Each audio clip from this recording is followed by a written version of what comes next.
ಆತ್ಮೀಯ H16 news ಅರ್ಥಾತ್ ಹೇ ಸಿದ್ದರಾಮಗೆ ಸ್ವಾಗತ.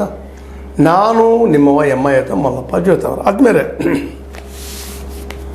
ನಮ್ಮ ಬಸವನಗೌಡ ಪಾಟೀಲ್ ಯತ್ನಾಳರು ಮೋಸ್ಟ್ಲಿ ತಪ್ಪು ಒಪ್ಪಿಕೊಳ್ಳೋ ಹಾಗಿಲ್ಲ, ಅಥವಾ ನಾನು ಮರಳಿ ತಗೊಳ್ರಿ ಪರಿಶೀಲನೆ ಕೇಳೋದಿಲ್ಲ ಅನ್ನುವ ಮೂಲಕ ವಿಶೇಷವಾಗಿ ಈ ಮುಂದಿನ ದಿನ ಏನಾಗಬಹುದು, ಯಾಕೆ ಆಲ್ರೆಡಿ ಹೈಕಮಾಂಡ್ ಇದು ಡಿಸಿಷನ್ ತೊಗೊಂಡು ಹೋಗಿಬಿಟ್ಟದ.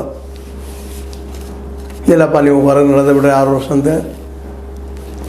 ಅಪ್ಪ ಇನ್ನುಳಿದ ಮಿತ್ರರು BJPಯಲ್ಲಿ ಇರ್ತಾರ್ರಿ, ಅವರು ಹೊರಗೆ ಹೋಗೋದಿಲ್ಲ, ಹೊಸ ಪಕ್ಷ ಕಟ್ಟೋದಿಲ್ಲ. ಈ ರೀತಿ ಸ್ಟೇಟ್ಮೆಂಟ್ ಕೊಟ್ಟು ಆದಷ್ಟು ಇದನ್ನು ಮೃದುಗೊಳಿಸೋ ಪ್ರಯತ್ನ ಮಾಡಿದರು. ಯತ್ನಾಳರು ಮಾತ್ರ ತಮ್ಮ ನಿಲುವಿಗೆ ಬದ್ಧಾಗಿದ್ದಾರೆ.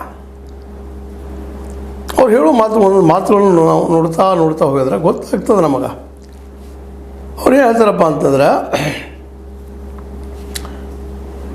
ವಿಶೇಷವಾಗಿ ಎಲ್ಲ ಸಂಸದರು ಈಗೇನು BJP ಸಂಸದರು ಅದರ ಅದರಲ್ಲಿ ರಾಘವೇಂದ್ರ ನಮ್ಮ ಯಡಿಯೂರಪ್ಪನ ಬಿಟ್ಟರೆ ಉಳಿದವ್ರು ಎಲ್ಲರೂ ಅದಕ್ಕೆ ವಿರುದ್ಧ ಇದ್ದಾರೆ ಇವರಿಗೆ ಅಂತ ಹೇಳ್ತಾ ಇದ್ದಾರೆ.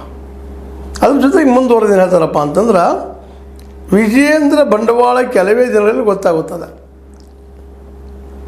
ಅಪ್ಪ ಮಕ್ಕಳ ಕುಟುಂಬವನ್ನು ರಾಜಕೀಯದಿಂದ ದೂರ ಮಾಡುತ್ತೇನೆ, ಇನ್ನೂ ಹಠದಲ್ಲಿದ್ದಾರೆ, ಇನ್ನೂ ದೂರ ಮಾಡ್ತೀನಿ ಅನ್ನೋ ವಿಶ್ವಾಸದಲ್ಲಿದ್ದಾರೆ.